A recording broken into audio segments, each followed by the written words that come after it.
Mas vamos ignorar o ruído da mídia e focar aqui no preço do Bitcoin, que eu sei que é o que você está aí bem desconfiado, né? Então, olha a matéria da Infomoney novamente. Bitcoin ensaia recuperação em V. Altcoins disparam até 90%, entre outros assuntos aqui. Então eles falam que o Bitcoin teve uma super recuperação com relação àquela queda feia até os $40 mil, mas que as altcoins estão subindo com muito mais força, fazendo com que a dominância do Bitcoin desabe para 38%. Isso está em linha com o que a gente falou lá para o pessoal que comprou nossa carteira recomendada, que está fechada agora, tá, pessoal? Não tem como contratar.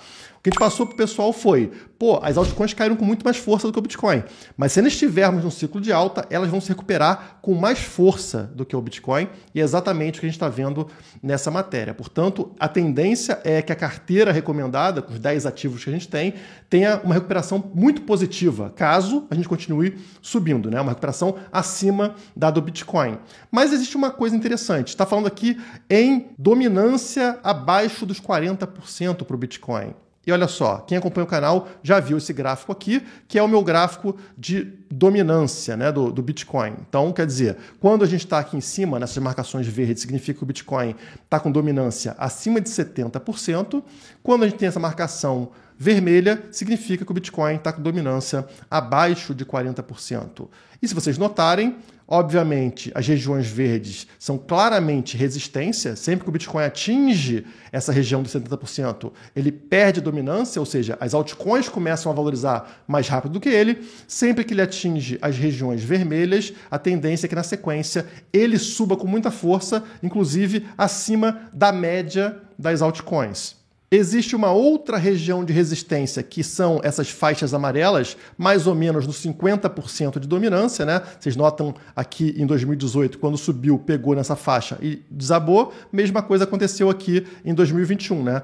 A dominância subiu depois de encontrar um fundo aqui nos 40%, foi lá nos 50%, bateu, desabou de novo. Da próxima vez subiu, chegou próximo à região de resistência e desabou de novo até atingir esse patamar atual dos 40%. O que eu estou querendo dizer para vocês é que não é nada de anormal se a gente observar agora, nas próximas semanas, o Bitcoin ter um pump com relação às altcoins, ou seja, ele ter uma valorização muito positiva em relação à média das altcoins. Sempre vai ter uma altcoin ou outra que vai valorizar acima do Bitcoin, mas na média ele vai ter um desempenho melhor. Então poderíamos ter aí um pump do Bitcoin, apesar de um momento negativo de curto prazo. Para analisar esse momento do Bitcoin, esse possível pump, vamos abrir agora o gráfico diário em comparação ao momento de 2017, ao ciclo de alta de 2017. Eu estou falando desse gráfico aqui, falei errado inclusive, né, porque é o gráfico semanal e não o gráfico diário, e aqui eu estou marcando 5 pontos nessa linha de tendência de 2017, que são 5 pontos onde o preço encontra a linha de tendência, tá? Então note, tem um pico, ele cai até um primeiro ponto, volta a subir, faz um outro pico, cai, encontra um segundo ponto, sobe até encontrar um próximo pico, cai, terceiro ponto e assim por diante, fazendo 5 vezes, né, 5 passos aqui dentro dessa linha de tendência, e aí depois ele dispara. Notem o que acontece, esse momento entre o 4 e o 5 é quando ele sobe, rompe a alta histórica anterior, mas é um rompimento muito curtinho aqui na seta, né? Muito curtinho, e ele desaba de volta para encontrar a linha de tendência, fazendo o 5º toque nela, e é depois de fazer esse toque que ele sobe, rompe a linha amarela pela segunda vez, né, aquela alta histórica anterior, e aí dispara absurdamente, tá? E essa linha azul que vocês estão vendo aqui é o EMA 21. Note que ele respeita o EMA 21 como suporte também ao longo de toda a subida. Se a gente passa aqui para 2021, olha que interessante, pessoal, é a mesma estrutura que vocês viram em 2017.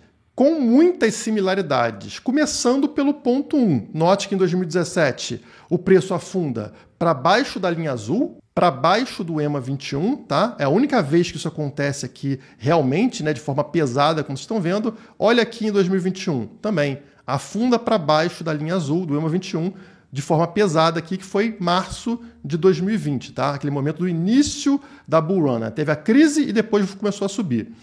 O ponto 2 é afastado do ponto 1, mesma coisa em 2017. Já os pontos 3, 4 e 5, eles são próximos, tanto em 2017 quanto em 2021. Ou seja, temos mais retestes da linha de tendência próximos, né? nos 2 ciclos.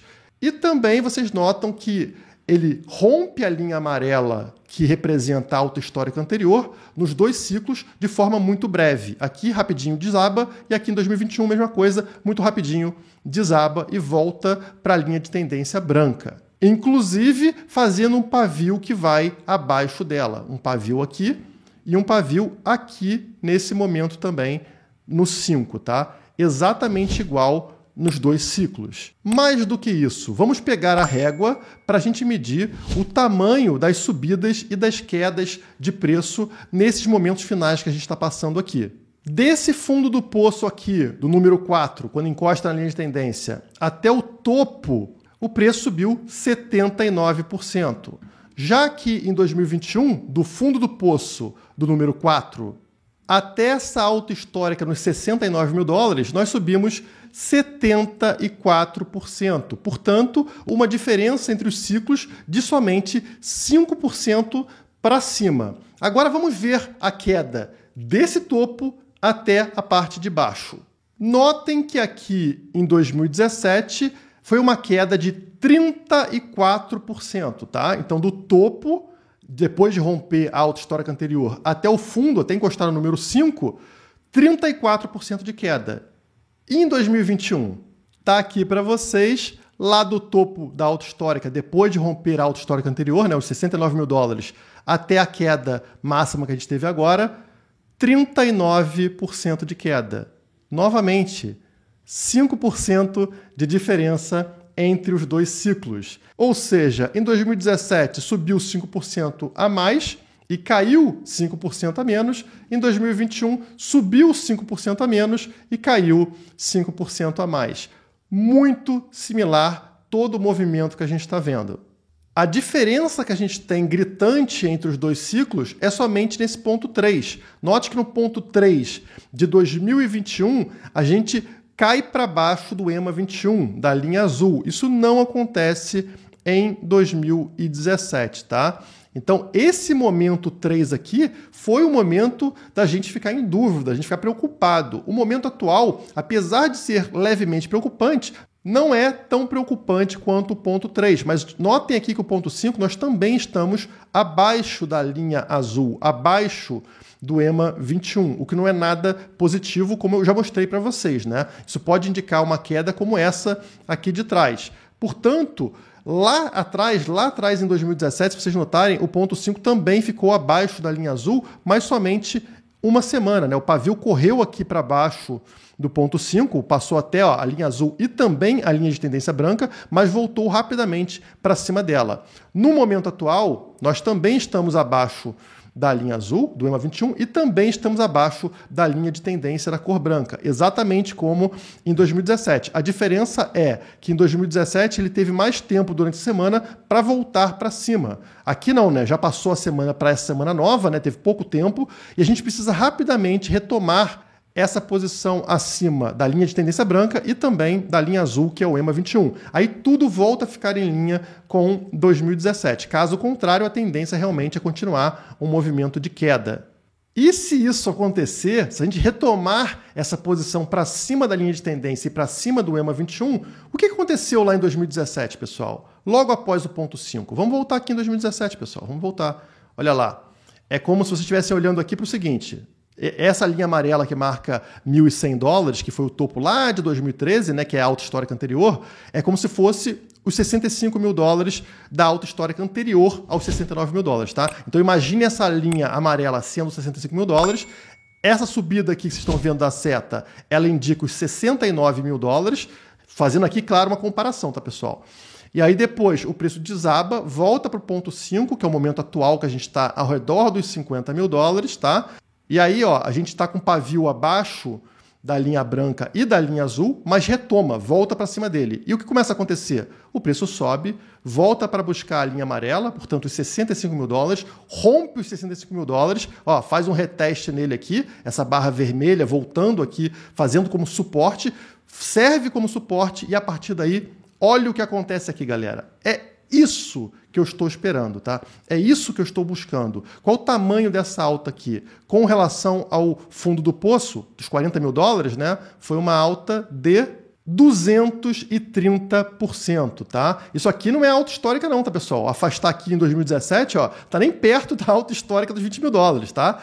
Mas isso aqui já seria uma puxada direta aqui, ó, 230% com relação ao fundo do poço desse ponto 5, tá? 230%. Que significa que, se acontecer a mesma coisa, o mesmo movimento em 2021, onde é que a gente vai alcançar? Onde é que esse preço vai bater, né? Do fundo do poço aqui dos 42 mil dólares, mais ou menos, né? Subindo 230%. Tá aí para vocês 138 mil dólares, tá? Se for o mesmo percentual do ciclo anterior, seria 138 mil dólares. E quanto tempo levou lá em 2017 para o Bitcoin sair do ponto 5, do fundo do poço do ponto 5, até bater esses 230% de alta?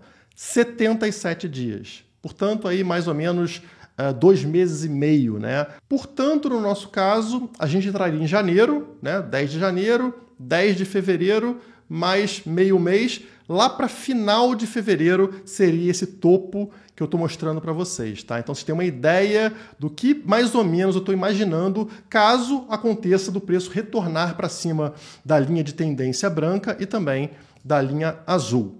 Mas é claro que eu tenho que apresentar também um outro cenário, o cenário negativo, que pode acontecer, tá? E como é que a gente vai saber se o cenário ficou negativo? Muito fácil, pessoal. Vamos voltar para os números aqui em 2017 para mostrar para vocês uma coisa interessante.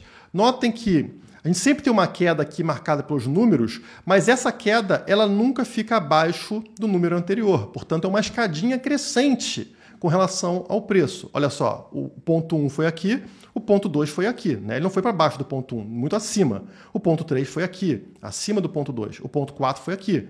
Portanto, esse é um indicador de que, apesar da gente estar tendo fundos, os fundos estão cada vez mais altos, o que é positivo. A gente pode usar a mesma coisa para 2021. Notem como está acontecendo isso por enquanto, né? Deixa eu aproximar aqui, ó. Note que o fundo 1 está aqui, o fundo 2 está aqui, o fundo 3 está aqui, o fundo 4 está aqui, o fundo 5 está aqui, não muito distante do nosso fundo 4. Portanto, se a gente caísse para este patamar aqui, para o ponto mais baixo do ponto 4, caísse abaixo disso, desconfiguraria toda esta tendência de alta que a gente está vendo, que é a mesma tendência do ciclo de 2017. E onde está este fundo do ponto 4, que, por sinal, é o mesmo topo que a gente teve aqui atrás, né? Então, note como esse topo aqui virou um suporte no ponto 4 e também está próximo do suporte do ponto 5. Esse é o ponto. 39.500 dólares. Esse foi o fundo do poço do ponto 4. Portanto, se o preço do Bitcoin cair para baixo de 39.500, desconfigura todo esse modelo de fundos mais altos no gráfico semanal e, portanto, a gente pode mudar a nossa tendência também, uma tendência de baixa. Então, não teríamos mais essa tendência positiva do preço ir subindo, né? Romper a linha amarela lá no topo e aí buscar uma alta histórica lá em cima, tá? Então já mostrei para vocês o que a gente precisa para subir e também o que a gente precisa para descer. E você basta ficar de olho nesses números para evitar ser pego de surpresa.